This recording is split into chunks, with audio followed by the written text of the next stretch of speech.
Hey, help support the show by joining the Patreon or becoming a YouTube member. Also hit that like button to subscribe if you want more Cavs-focused content. That is much better. The Cavs go into Cleveland and beat the New York Knicks. It was a beat them down by the end of the game. It was interesting because the game was never really close, but it did feel like the Cavs were kind of playing with their food a little bit. I don't know if that's, I got to think about how I want to describe this. But it was almost like they were playing with their food because it felt like they were letting the Knicks kind of hang around in that 12 to 13 point purgatory, especially in the third quarter where the Knicks just scored like 11 points in the quarter. It felt like the Cavs should have gotten this to 30 in that time frame, but they kind of let it sit around. So there was some kind of anxiousness that, hey, maybe the Cavs are going to let the Knicks kind of roll back into this. But they take care of business. They beat the New York Knicks. And it was interesting, right? Because as much as people made a massive deal in the last game about the rebounding, I don't really think the rebounding is the main issue for the Cavs. I've talked about that before, and that's a battle we'll have to fight all year. The Knicks got 11 offensive rebounds. The Cavs did out offensive rebound them by 2, but they did get out rebounded total 33 to 31. And in the minutes where Mitchell Robinson was out there, the Knicks were able to out rebound him. Here's the thing about the Knicks and like why I'm not that concerned about their ability to out rebound the Cavs down the stretch. Mitchell Robinson could only play 19 minutes tonight, and yeah, he had 10 points on 15 rebounds. Like, he was really good when he was out there. But the problem for Mitchell is that he can't really be out there because he's not a serious offensive threat in the way that other centers are more of an offensive threat. And 2, he's an abysmal free throw shooter, which means he can't be on the floor in the final 4 minutes of games. So yeah, can Mitchell Robinson have an impact on the game?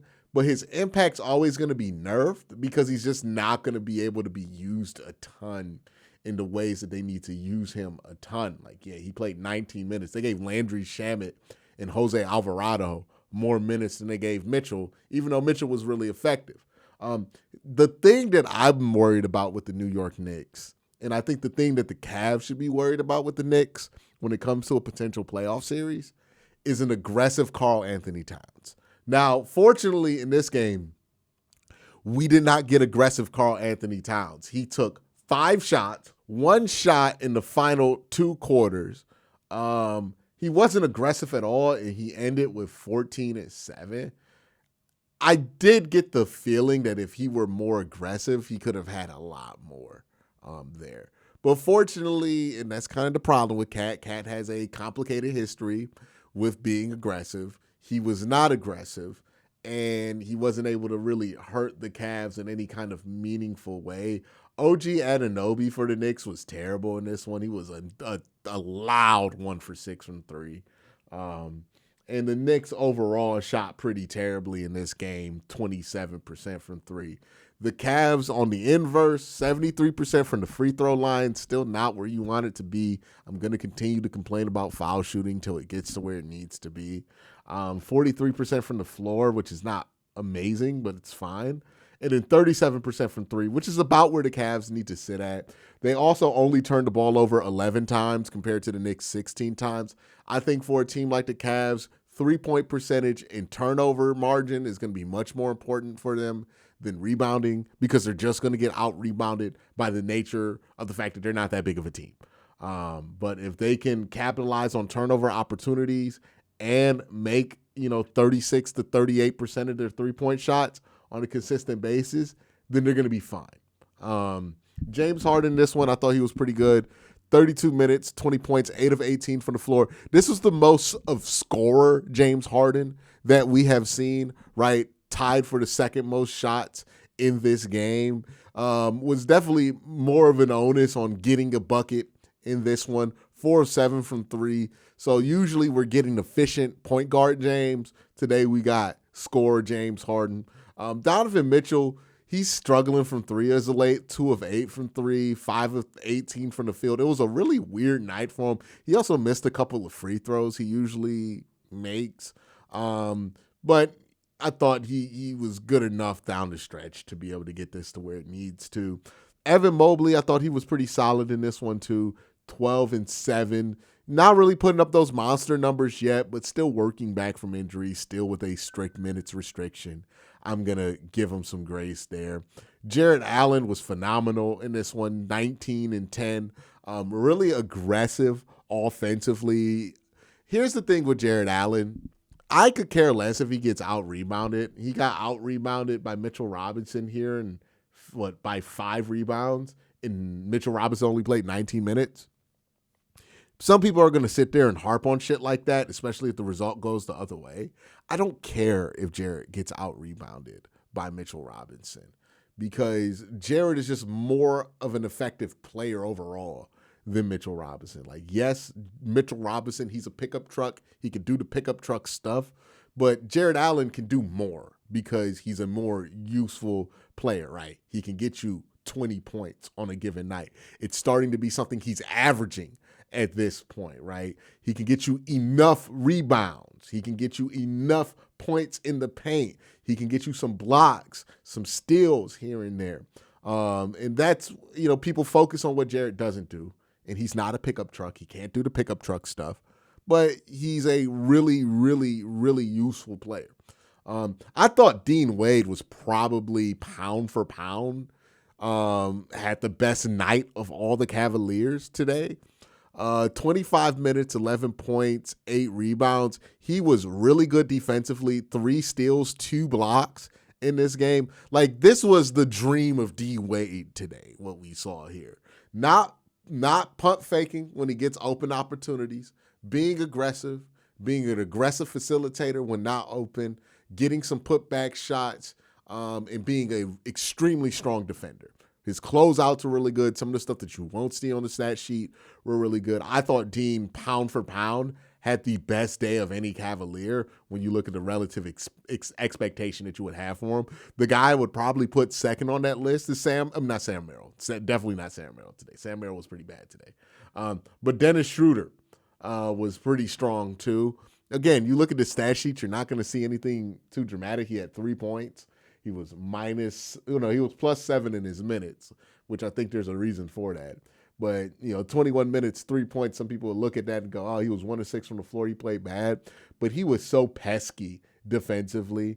2 steals, really just got under the skin of some of the key players for the New York Knicks. Like, Jalen Brunson never really got comfortable in this one. Only 20 points from him. And look, Jalen Brunson's a good player. He's going to get his. But 6 of 19, if you can get him to shoot 6 of 19, I think you take it if you're the Cavs, right? If Mikal Bridges has to be the high scorer for the New York Knicks, I think you take that if you're the Cavs. So, good stuff there. I thought really you could see the bench minutes. Jalen Tyson, who he's been struggling, and he had a couple of really bad moments early in this one, but his offensive game started to come back a little bit. 1 of 4 from 3, still not where you want him to be. 5 of 10 from the floor, though. That's improvement. Had a really nice floater in this game where he just shot it completely over Mitchell Robinson, a teardrop shot. So it's starting to come back together for him, and I think that's the guy, if we're being honest, has been most negatively affected by the trade. Like, he got displaced by a lot of what the Cavs did in the trade, and he's having a hard time finding himself in this rotation. I think he's starting to get to that process there. But yeah, this is what the Cavs can look like when they get decent wing play, when they get what they need to out of Dean Wade. We'll see if that is something that can continue. But this is why I don't really freak out about the rebounds as much as other people who cover the Cavs will freak out about the rebounds. Because I understand, inherently, the Cavs aren't going to be a great rebounding team. Right? They're just going to be what they're going to be. Like, we can sit here and complain about Jared Allen not being able to box out Mitchell Robinson, but Mitchell Robinson looks like he has 3 inches of height on him and a legitimate, extra 20, 30 pounds on Jared Allen. and you can't out effort that difference, right? Unless you're extremely strong, and Jared's not the strongest guy in the world. So I don't really care if Jared gets out rebounded. I just don't want Jared to get out hustled, right? I think that's what people kind of are upset about with Jared, that they throw into him being out rebounded, but it's not exclusively about that. Jared got out rebounded today by Mitchell Robinson, right? Like, you could pull up the box sheet and be like, how did Mitchell Robinson get 15 in 19 minutes? And most of those minutes were with Jared Allen on the floor. But it's not about the rebounding as much as it is about, like, hey, we just don't want you to get out hustled. And if Mitchell's going to get you on one end with the rebounds, that's fine. Be really good at finishing, setting those screens. Like, just don't get outplayed by Mitchell. And I don't think Jared got outplayed today. I don't think Evan got outplayed by Mitchell Robinson. So really good stuff. This is what you want to see from the Cavs. They got another game coming up against the Detroit Pistons, who are the number one team in the East, almost the number one team in the NBA at this point. So we're going to get to see what this new look Cavs team could do against some of the NBA championship contenders in the league right now. So it's going to be fun to see. It was a nice start to this whole week with the Cavs beating the Knicks. I wish they could have finished off the Thunder on Sunday to have even better start to this. But still, we keep the big picture. Cavs, still one of the hottest teams in the NBA. Just beat the New York Knicks and just tied the Knicks for the 3 seed. So definitely things going in the right direction.